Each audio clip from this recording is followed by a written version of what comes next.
Meisha Ross Porter began her first day as the Chancellor of New York City schools today. CBS News' Aundrea Cline-Thomas has an exclusive interview with the new Chancellor on the many challenges ahead.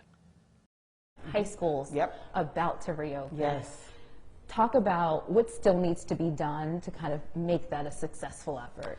So I think we're on the road to make that a successful. I think one part of what's going to make it even more successful is not only opening high school, but the opening of PSAL sports. We've heard from a lot of high school parents, a lot of coaches, a lot of students about the need to engage in extracurricular activities. So I think that's going to be critical. But I think also, just continuing to build trust with families around just getting students back in school and making sure that we can have continuity of learning.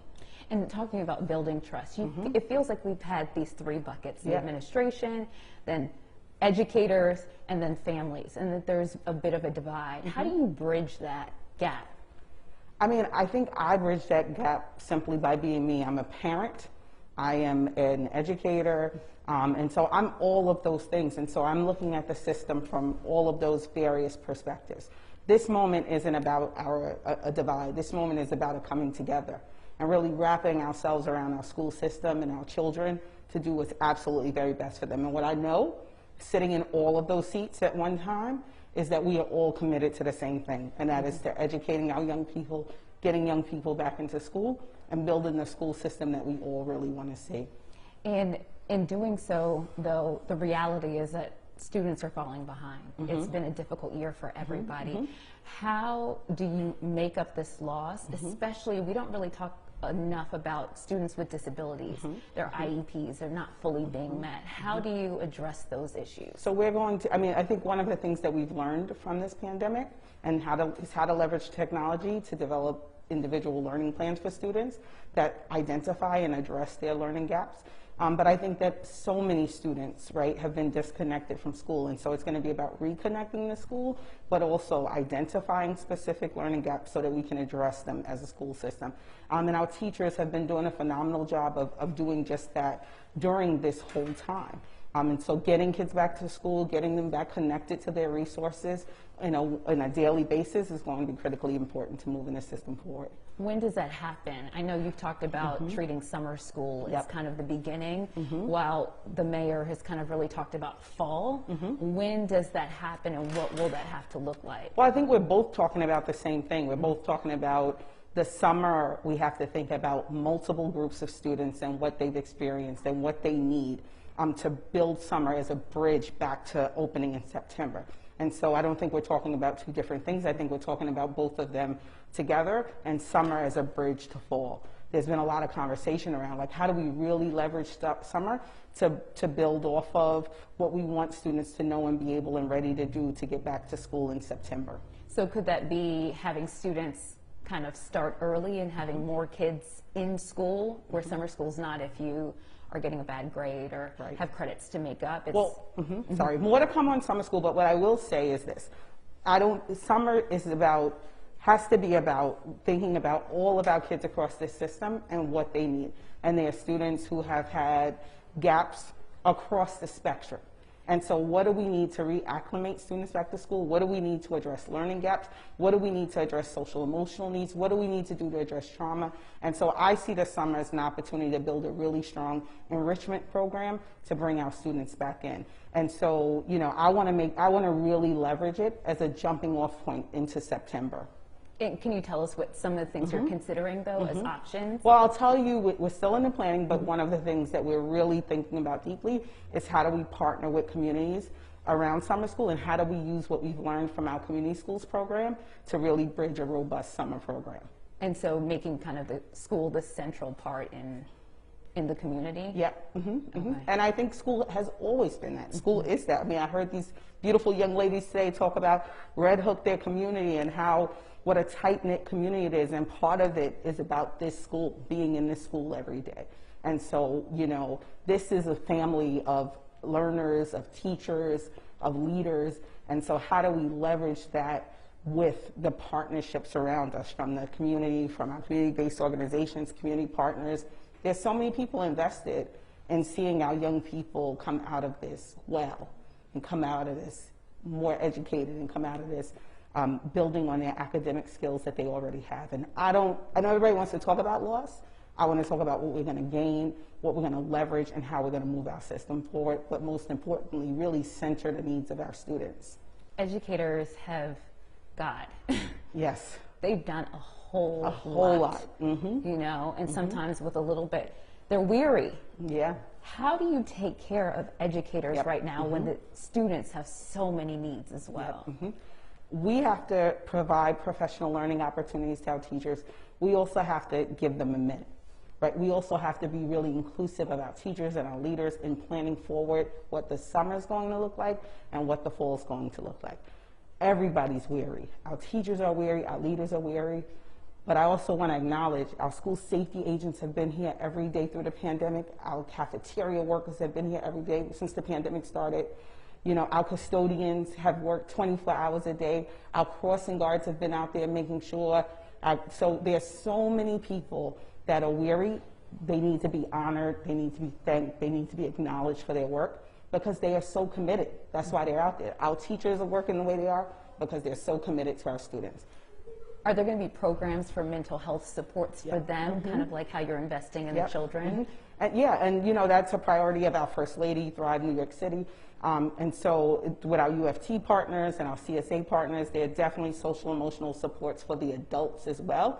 Because there's a saying, if you take care of the teachers, they will take care of the children. And so we know that that has to be a priority. Look, we're going to come back in schools where people haven't been together and they've experienced loss. And they haven't had a moment to grieve that loss. And so we have to take a pause and acknowledge that as we build our school system back together. When you assess, kind of before you come into something like this, you've got to assess what's been done well and what areas really need improvement. Yeah. So we want to build on what we've learned. We've learned how to leverage technology. We've gotten over 500,000 devices in the hands of students, right? We've built a remote learning muscle. We want to expand on that, right? We want to really think about what does a 21st century classroom look like? The pandemic forced us into that in terms of technology, but now we want to bridge that technology into how do you bring that as a part of in-person learning. And so I think I would say continuing to build not remote learning because we want kids in school, but build on the technology that we've learned to use to really integrate that into our classrooms while also acknowledging the social emotional needs of our students. Is that enough? Is that enough? Like, has enough been done for the kids, especially the kids who are remote? I think that we have much to do for all of our students. And I think it starts with getting them back in school and getting their families comfortable with them being here. And I think that is the work, right? Like, I'm a parent. I had to make the same decision to go to school or to not go to school. And I had to trust Ms. Fullerton, my daughter's principal, right? That's where it starts. And so we have to make sure our principals have the resources they need so that their families feel safe, connected, and ready to come back to school. And that's my job. And when I was talking to families, they were saying the same thing. Yep. I trust my personal principal. Yep. I don't know what's going on in the upper administration. I don't know it's this today, that tomorrow. I'm just waiting for my principal. How can you bridge that trust with, you know, the administration and not just put all the onus on the principal? Never putting all onus on the principal.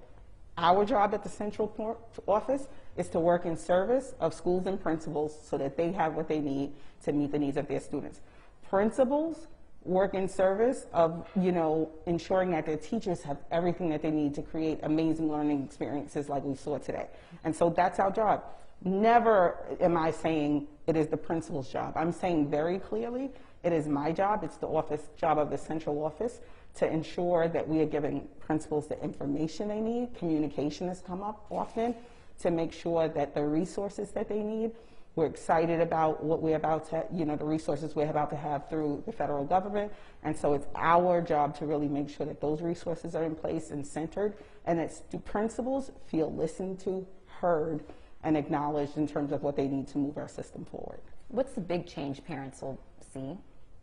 I think the big change parents will see is, one of their own at the helm of the school system, and two, somebody who is really ready to hear from parents, all parents, not one group of parents, not one section of parents, but also willing to listen to those things where we disagree, but really be open, honest, and upfront when we agree and when we disagree, to really, just be very clear that what we're here to do is to service students. They're all of ours, right? Like somebody said to me yesterday, you just got 1.1 million new kids. And I'm like, absolutely. And I'm so excited about that. And I want parents to know, as a principal, I wanted to lead a school where my daughter could go. And as the chancellor, I want to lead a system where all of my children can go. I have a daughter in school. I have nieces and nephews in this school system. And so my investment is personal. My last question to you. The day you were announced, you said, I'm making room for the little girls. Yep. What do you tell your younger self, the little Meisha in Queens? What do you tell her today? I tell her everything, every moment in your life prepared you for this day. And, for all of the folks, what's important about little Meisha is what we saw in all these classrooms today, that we see possibilities in all of our children, and that we not make decisions because of a zip code, because of a neighborhood, because of a socioeconomic status, because of race or class, about what that person's outcome is going to be. And so my wish to little Meisha is to know every moment in your life has led to this moment right now, so you can show up for all of the little girls and all of the little boys in this whole city in this moment. Awesome. Anything you want to add that I did not know to ask? I'm excited. I'm ready to go. And I'm looking forward to really partnering not only with our families, but of course with our families and teachers and school systems, but the community, because I really believe that there are so many people invested in this moment. And I talk about the broad community, our community-based partners, our elected officials, our business partners. There's so many people who want to wrap themselves around New York City public school students. So let's do it together. Oh, last thing, politics. Yes. Chancellor Carranza kind of alluded to it. How do you navigate the politics of this position? Because it really influences what decisions are made. Yeah, that is part of it, but my job is to keep the 1.1 million students of New York City first.